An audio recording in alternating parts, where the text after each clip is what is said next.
talk about, you know, what, what we, kind of the agrarian model, we put people in the ground and kind of the disconnect between what we think that symbolizes and what that actually symbolizes. You know, about the new, once kind of tying into the whole thing of the new bodies and just becoming part of the universe. Yeah, well, people have the naive idea. There's an old black song, that great getting up moan. And people have this idea that on the last day, there's going to be a judgment. So the 50 billion people who lived, there'll be 9 billion on the planet by 2050, except I don't think there will be because they'll murder each other. There won't be any water, never mind gasoline. But say there's 100 billion people have lived since whenever the first hominid got to be Homo erectus. I love it too. They're finding out now that Homo erectus, there's a play on words here, had a lot of erections and had intercourse with the hominids, but they all perished. Like sex reigns supreme. So as the sex abuse and celibacy nonsense manifests. So the old idea was, okay, so the end of the world comes. Although today, the end of the human race could come before the end of the world. You know, the dinosaurs might come back, who knows? Okay, so we don't talk about mundi, the world, like we used to. Anyway, what we're interested, of course, is the human race, which we're now learning is not the top of the chain. Anyway, so people died, and they thought you put them in the ground, and they rotted. At least that was a natural process. Since embalming, not just the ancient pharaohs, but modern embalming, you open up a casket, and your mother will look stiff with rigor mortis, but she'll look like the day we had the funeral. Yeah, but there's nothing there. Your mother's not there. So why wouldn't you burn everybody? For health reasons and for space reasons. London has just run out of cemeteries. So burn everybody, which the Catholic Church finally allowed in 1992. So people buried them, and thought the last day will come, everybody's going to rise out of the grave, or you used to say if you got blown up in a fireworks factory, God would put back all your molecules, atomic, and put your body back together, and you'd all stand there, all 50 billion, 100 billion of you, and Jesus would judge you all, and you'd go to heaven or hell. There was no nonsense like purgatory, or least of all, limbo, which this Pope's the one good thing he's done. He got rid of limbo, which was never a teaching, it was only a theory. And then we all got our bodies back, hopefully beautifully 21-year-olds, and we sit in heaven, on park benches with the Blessed Mother. I don't know what we talk about. So we criticize the Islamic people and the Mormons for their silly ass ideas about afterlife, but we've got some bad ones too. It's unfortunate, but you can't change Scripture, and you can't change the Greek language. And remember, when Jesus was glorified, he had no vocabulary to describe it. And there's nothing physically to see except the appearances. And if you read the resurrection stories, you see there's 3 things. The tomb was empty. If there was a tomb, the odds are Jesus was taken down. He was a seditionist, a traitor to the Roman Empire. The Jewish part's secondary. It's just the occasion of his death. And he's taken with the 2 dudes that were crucified with him and thrown into a common grave. But we don't care. It's not, he didn't have a resurrected body, but they had to use that term because there's nothing else to use. And of course, they had no knowledge of science or the makeup of matter. I mean, even science ain't too sure about it yet. So they solved this dark holes and dark matter problem, dark matter. So the whole idea of resurrection is wrong. I mean, you know. And then even the Freemasons, who had political fights with the Catholic Church, they thought by initiating cremation that would hurt our theory of resurrection, which, since the Catholics were using Aristotelian metaphysics, it did. And there was a political fight to control Europe, the Freemasons or the Catholic Church. That's why we weren't allowed to be cremated. It wasn't a theological thing, it was a political power thing. And then finally they woke up and said, we need cremation. Although we like to have the body present, because we don't want it to be that grandma disappeared. We want her carcass in church. We want to incense it to show reverence for the co-equal body. She used her organs to eat. She used her organs to express her sexuality and her love. And they have a place in our life. We like to bless them and incense them, and then send it to the crematorium. In fact, the English church has a beautiful prayer where one of the relatives goes to the crematorium and pushes the button. But most people don't want to do that because they're unrealistic. I had one guy, his bride was a convert to the church, and he died. And I told her about it, so we ran from the church to Smith & Williams Funeral Home. And then we go in, and this female funeral directors all dolled up, you know, cosmetically, with a black and white dress and a big hat. When we come in, she says, the oven isn't hot enough yet. I said, spare the details, this is the widow. And then we went in to push the casket in, and we'd forgotten his 43 medals. She had to pull the casket back out. She had a wooden casket from the Trappist in Wisconsin, take up all the medals and push it back in. And she went around the corner and pushed the button, and it went whoop, like a gas stove. It was an experience. And I said to the guy, couldn't you have a gold button for the widow to push? He had a red button that was half worn off. And then we dashed back to the funeral dinner. Okay? That people are unrealistic at funerals. It's a lesson in theology, it's a lesson in sociology, psychiatry, sociology, psychology, culture. Read the obituary column any day in the newspaper. And they're all filled with errors. He's in the arms of Abraham. That's a Jewish expression. That the Lord came and picked him up in the arms of Jesus. You know, and for funerals, they talk about the celebration of his life.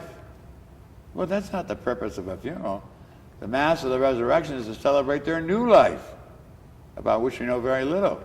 That's the cause of joy at a funeral. So you're not celebrating. You can do that at the wake if you want, and tell stories and show videos and all that.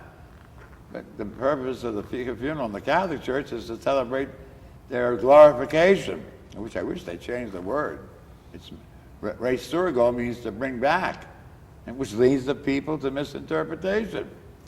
So anyway, you know, it's gotten to be a joke amongst the priests. When the undertaker calls and say, we got Mrs. Murphy stiff here, you have to say, what's the menu? Remains, cremains, or nothing. She donated her body to science. You know, it's a whole new world, not only in theology, but in pastoral practice. And years ago, we used to go to the cemetery, even in the snow when I was a little kid, and then we'd all go home. And the family would get together in a small house. So now most Catholic parishes and Protestants too, we have big funeral dinners after the burial or the dismissal to the crematorium, since the relatives are so creepy they won't go to the crematorium. That's a good new custom. That goes way back to the 3rd century when the church was underground. They would have Mass underneath in the catacombs, And then they have a cold meal, couldn't heat anything underground, called the refrigerium, which is the old name for the Catholic funeral dinner. And I did it for those who were martyrs and those who weren't martyrs. So it's all going to come together long after I'm dead, if they ever get it straight. All right, now tell me about your newfound. How'd you get me going on that? I don't know. I wanted that. Yeah, it's important. Now go over your newfound fame with the Supreme Court Justice Scalia. Oh, God. You know, Palm Sunday, 1972. Dude, Elaine Sanansky, whose first anniversary Mass of Resurrection I had last week in Alexandria, was the chairperson of the Liturgy Committee at Good Shepherd, where I was pastor for 3 years in Mount Vernon, Virginia, when the Diocese of Richmond covered Northern Virginia before the founding of the Diocese of Arlington and the realignment of Wheeling, West Virginia, and Wilmington, Delaware. All that happened in one day. At any rate, I was pastor there, and the parish was so dead, I couldn't believe it. Of all these sophisticated, wealthy, and almost overly educated people, 50% of whom were military officers in the Pentagon. And the place was so dead. So I just had this intuition. I told them off after 6 months. Either let's get moving or close the place. So, of course, there's tons of letters which are on record, of course, in my books. In the Francis Sargent history room of the Norfolk Public Library now. And we just started doing creative things. How would you express what happened to Jesus and what Jesus did and said in a little obscure section of the Roman Empire where the Jews lived? How can you draw a contemporary parallel? And this, of course, in the official Roman documents is called adaptation. So if you know the history of the liturgy, then you are allowed to adapt it. They've gone back on that. But that was the principle of adaptation. So you had to think, because people, if you go to the average church, the only thing they have that's modern is they dress up a bunch of kids in Arab rags and have a tableau in the Nativity. Well, that's boring. So I had the thought, and she had the implementation. What would Jesus, for theological reasons, and we don't know if this actually happened, but it doesn't matter, if he actually entered the Golden Gate on the east side of Jerusalem on the least likely animal, the foal, young donkey of a female donkey. He rode that little animal into town, and they tried to make him king. What would he drive today? What would he do today? Well, in a parish of Cadillacs, and this was before SUVs, and big Dodges and big Buicks, lots of big cars in the parking lot. You can tell a parish by its parking lot sometimes. There were no pickup trucks. And I said, he come in a Beetle.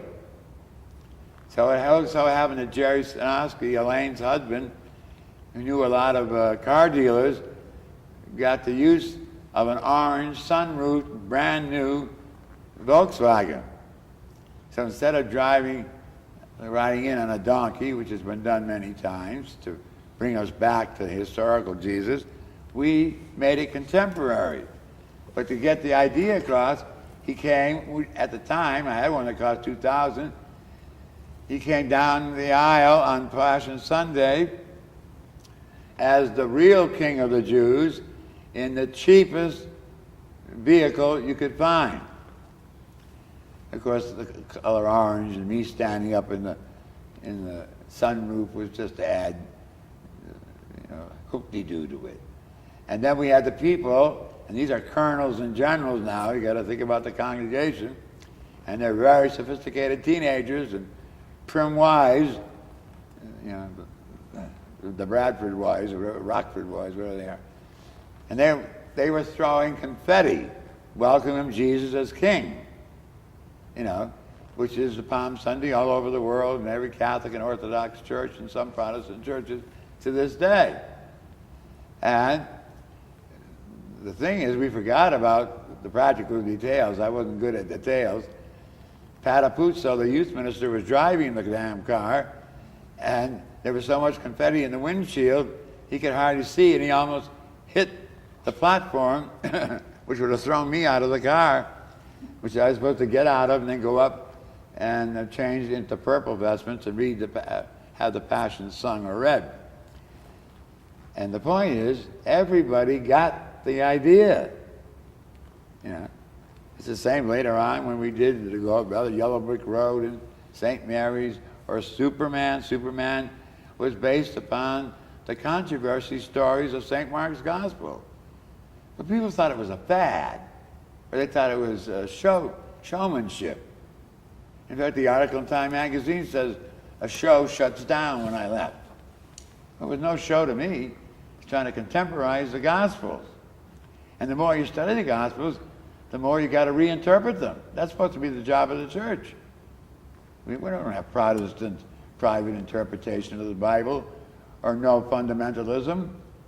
Paul VI, in his intercession document, said we are to follow the historical critical method of interpreting the Scriptures, and it's the power of the church, no individual, to reinterpret the Scriptures. We wouldn't be having half the fights we have today if the church was doing its job. So we're called to reinterpret the gospel. Yeah, you're called to reinterpret the Gospels each century. Thomas Jefferson said, and he was an idyllic, dreamer in one way, that every 19 years, the Constitution should be torn up. We should have another convention and contemporize it. Well, you have to do that to the Scriptures. Do you think that the people going to Mass on Sunday or Protestant morning worship have any similarity, connection, or any outlook on any part of their lives that is in any way connected with Jesus of Nazareth? No. Jesus was a Jew. Jesus was a first century Jew. Jesus was a Hellenistic Jew. Jesus lived in the Roman Empire.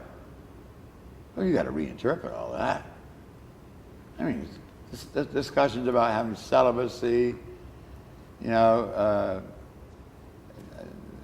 can't gays have a disorder, that there's a priesthood. Jesus got rid of the priesthood. Jesus got rid of the temple. Everybody's a living temple. Jesus got rid of animal sacrifice. Jesus got rid of kosher housekeeping. Everything's clean. So, and everybody's absolutely equal is the one that's stopping the flow.